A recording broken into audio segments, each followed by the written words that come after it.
Welcome to the Michigan Golfer Show. Join us each week as we explore the people, the places, and the events that shape our great game. Hi, I'm Jenny McCafferty for the Michigan Golfer, and we are at Manistee National Golf and Resort. And with us is Denis Meikle, who's the head golf professional, director of golf. You're doing a lot of things around here. Well, it's busy. We're a hopping spot right now, but it's going good, having a good year, so yeah, we're busy. We have two courses. The Cantook Valley was, I believe, the original one, and then Cutter's Ridge, Jerry Matthews' course, came along a little bit later. That's correct, yep, 36 holes. Yes, and you're right, the Cantook Valley is the original course. That course probably gets the bulk of our play because it's right here. No crossing the road, okay. Well, it's right here by the clubhouse. There's a lot of amenities that people can get as they stop after 9. A lot of the original members and local players are, like that course, and they're familiar with it. But the more that people play Cutter's Ridge, the more they like it, the more we get people that request when they come back to play that. So I've really noticed that in the past several years. More and more of the tee times and the groups, that might come from out of town that stay with us, they might play, originally Cantook one day, Cutters, then Cantook again. Now we're getting a lot of them that want to do Cutters, then Cantook, then Cutters. So Is Cutter's Ridge a little more challenging? For the higher handicapper, yes, it is. Even though there's multiple tee sets, Cutter's Ridge is designed through the woods and wetlands. In each hole, it's like an exclusive course. You don't see a lot of the other play. You don't see people playing a hole nearby.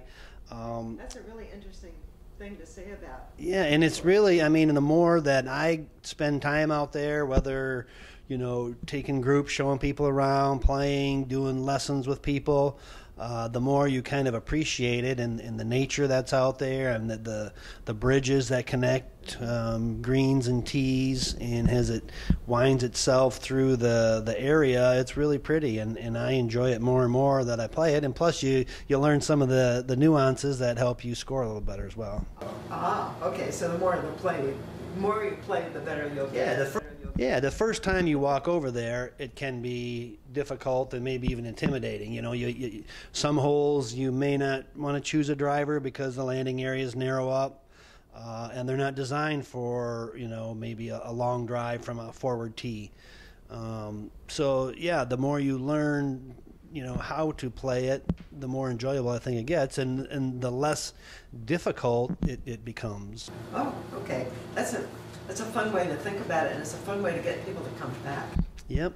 Like I said, a lot of people are requesting to play that, and the condition of both courses is excellent. And so that's probably one of the main comments we get, and one of the main reasons why, other than excellent customer service and so on, but people like the condition of the courses and, the quality of the product. Yeah, and this particular year, well, every year has its challenges, but this year was a little tough getting started, I guess. Yeah, we've been fortunate. Obviously, this spring, it was cold and took a little while to get going. But we've been fortunate. Our outings and big weekends and groups that come up have all gotten to play. We haven't really had any major cancellations. A lot of times, today's a good, example where the storms are coming across Lake Michigan and they're forecasting bad weather, and then it gets here and it just kind of, dissipates. And, I had golf lessons all morning and there was storms and people were canceling because I thought it was going to rain, maybe a round or two.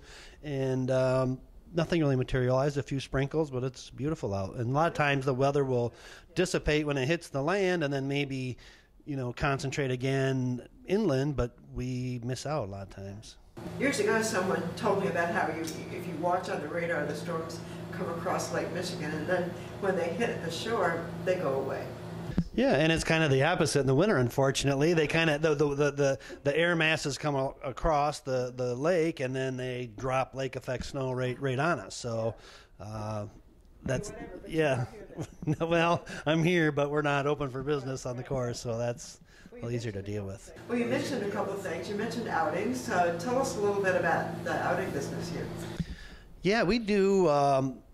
Well, we do a lot of stay-in plays. Obviously, we got a hotel right on site, large practice facility, 2 golf courses. So, we visit with you at the golf shows that we go to. We go to them, and that's what we're looking for is groups and outings to come up. We had a group of 80 that came up earlier this year, took the whole hotel, played 3 straight days, shotguns in the morning, 3 straight 80-player shotguns. Dinners, the whole 9 yards, and that's what we're good at, and we do a lot of that. And not every group is 80 players, but we do a lot of 40s, 20s, 24s. It's amazing, you think about how difficult it is to get 4 guys to go play golf somewhere, or gals, or 4 people to drive across the state. We get groups that come up with large numbers, and they're organized, and it's really unique to see the organization they put in, which makes their outings, it helps us to run a good events for them. And then when they get here at the hotel, one of the features of it is it's right here. You don't have to travel at all to get to the.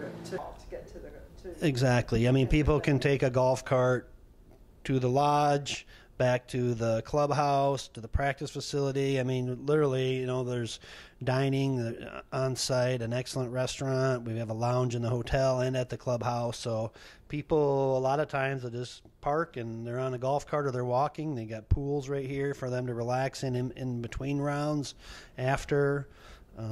We've got shuttles to the casino and stuff like that. That's here. So really a lot of, you can just park the car and they're set. And so that's one aspect of the outings that we do a lot of, that we're good at, and that we get a lot of return play on.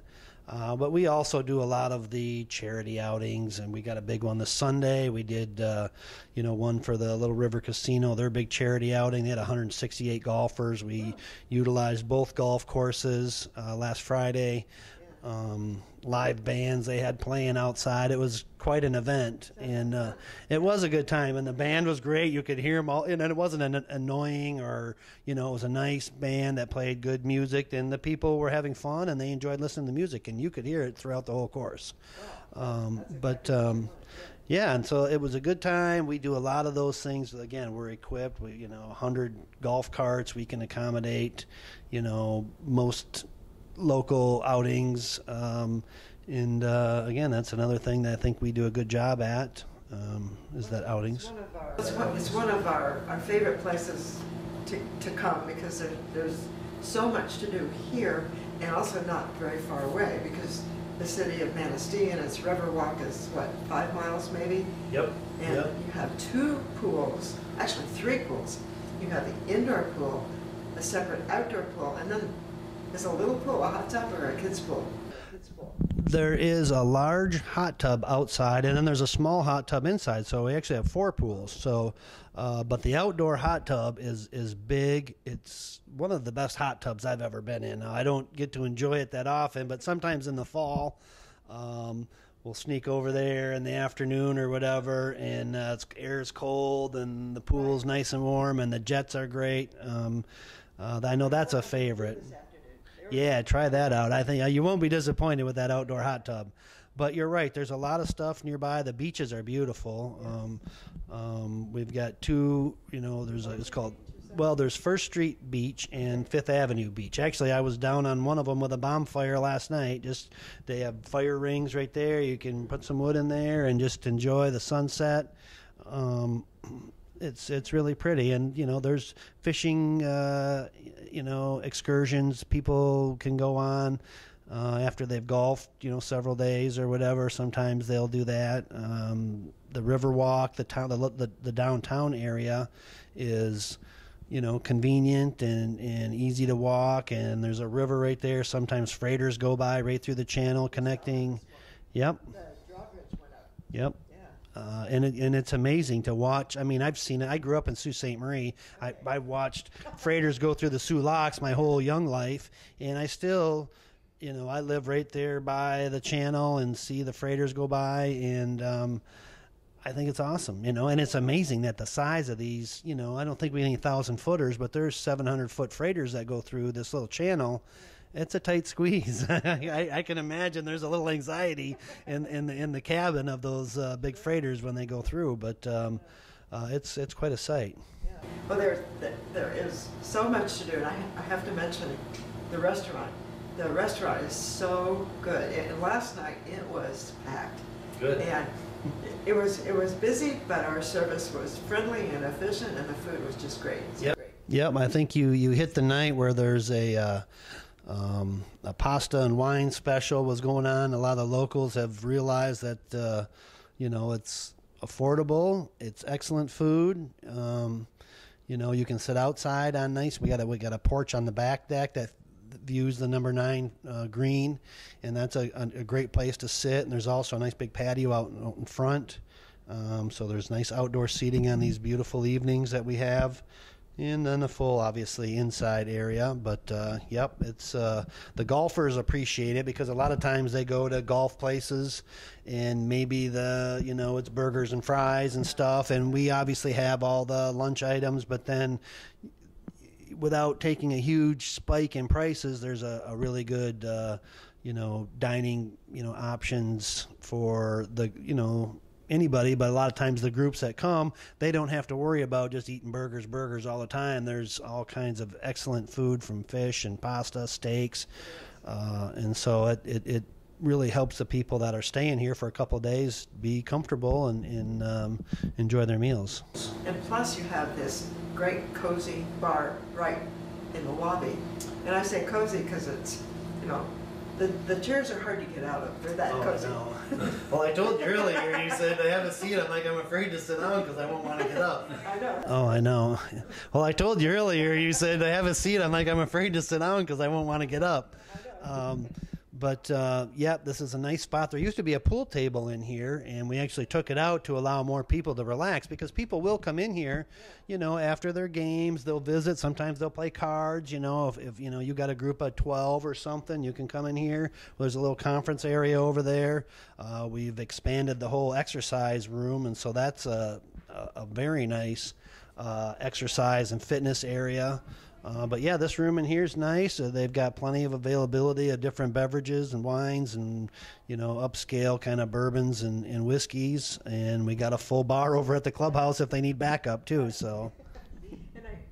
And I noticed you mentioned earlier the fire down at the beach, but you have not just one but 2 fire pits here.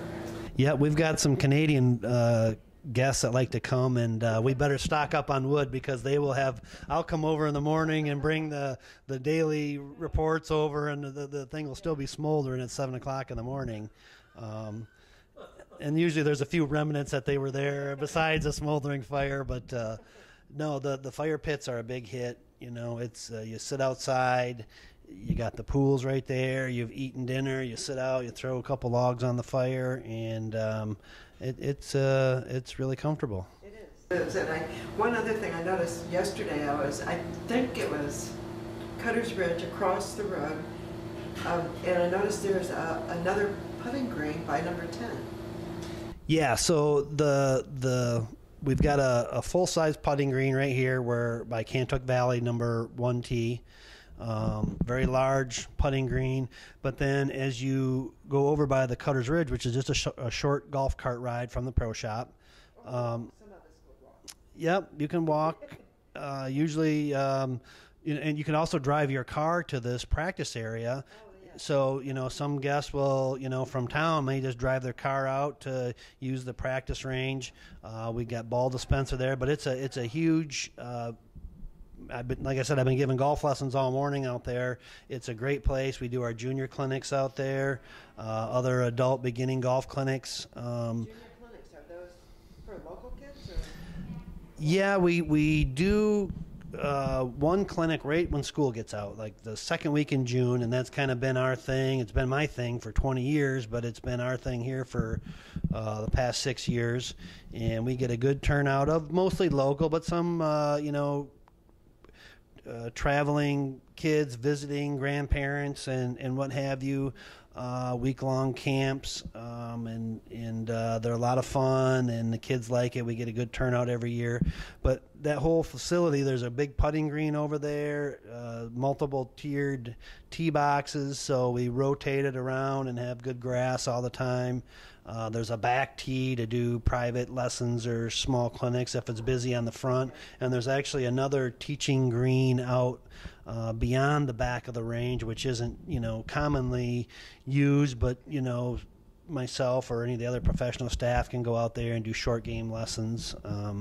So, yeah, we've got quite an extensive practice facility. It sounds like you spend a lot of time in instruction, teaching people. Yeah, like we were talking earlier, when I first came to work here back in, I believe, 2014,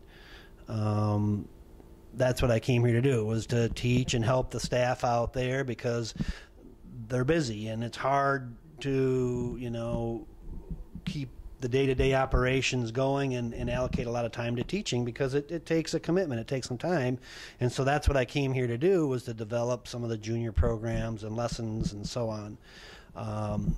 Since then, staffs have changed and positions have changed, and now I'm back in more of a administrative type of a role, doing the day-to-day operations and the membership and the outings and events, but I still enjoy the teaching. In fact, I just was working with some people that come to our area from New York every summer. They have their family has a cabin over on Lake Michigan, and there's 3 people that have came this year, and they will come and take lessons every year when they come up, and it's, they get like friends, and so, but they like to golf. They're into they play both golf courses regularly for the times that they're here. They'll come 2-3 times a year, and it's just a way that I've been able to bond with them as customers, but also as people and friends. And now they, it's kind of part of their trip. They come here, they golf here, they eat, they visit the shop, and they take golf lessons. It's what they enjoy it. And it's funny, the stories of where they come from, because they live right in the city of New York and Brooklyn and what have you. And they talk about, I'm going to get on the subway and ride it over here and take the train and go over there, and then I can hit some balls, because I tell them, go to the range, practice what we're talking about. And they're like, this is how I'm going to get there. And you think to yourself, we kind of have it lucky when we just take the golf cart over there and we got this expansive area to play and practice at. And what they have to go through to get to a golf course where they can hit balls on a beautiful range like what we have here. It's really cool that you mentioned that, but it also kind of underscores the point that even the pros have regular golf lessons. And if you want your game to stay at a certain level or improve, you better have lessons. Yeah, I would say I probably work, mainly with either new to the game, returning to the game type people, and that's who usually will come and take series of lessons. A lot of time you'll get some regular players that are maybe middle or to low handicap that may have a small problem, and they've tried to figure it out themselves, and they'll come and they'll reluctantly take a golf lesson and try to get that one fix, and boom, then they're good. And every now and then you get some, I know last year I had a golfer that was a near scratch golfer, and it was enjoyable working with him, and it was different. I mean, you certainly take a different approach when you have somebody like that. They understand a lot of the things that you're saying. You don't have to, a lot of times with beginners, you take for granted, I worked with a gal today, first time ever golfing, so start off, what are all these clubs for? What is the difference in all these clubs? Where do tee box, fairway, green, and really, and you try to take some of the intimidation away from the game or something away from them that they may not understand. And if you familiarize them with their environment there, the clubs, what is the driver for? What are the tee, what is all the stuff for? Then it becomes less intimidating, and then, I think they're able to relax and enjoy the practice session or the game better. That's a really important part of learning how to play golf, is just exactly what you said about reducing the intimidation, because it's not just the lingo, It's the fact that it's really not that easy to get your ball to go where you want it to. Exactly. We had a conversation, like that. What are some of the hindrances to the game? And one is the time it takes to play 18 holes. I think the expense is, I think you can play golf without really having a huge expense or, putting a lot of money into it to get started. But also the difficulty of it, and I think the PGA's tried to address it with rules changes and so on over the years. But I want people to come out and have some success when they come for golf lessons, obviously, but to realize the enjoyment of it. And you see the Top Golf where people are able to go and spend a lunch hour or something enjoying the game. And, whatever we can do to get them to enjoy it in a time frame and, that's convenient, that's one of the things that we're trying to do is get these people to take lessons and enjoy it and in one way or another go on and do it more. Well, so Dennis, it really sounds like you want everybody to have fun and you know how to make them have fun. Well, we're trying. I think we do a good job. We see the smiling faces, the returning customers here. It's a beautiful facility.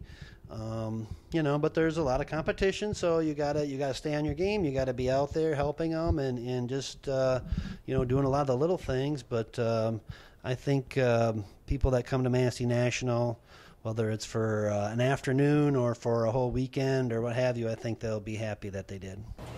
They absolutely will, and you'll know it by the beautiful white fence. Thank you, Dennis.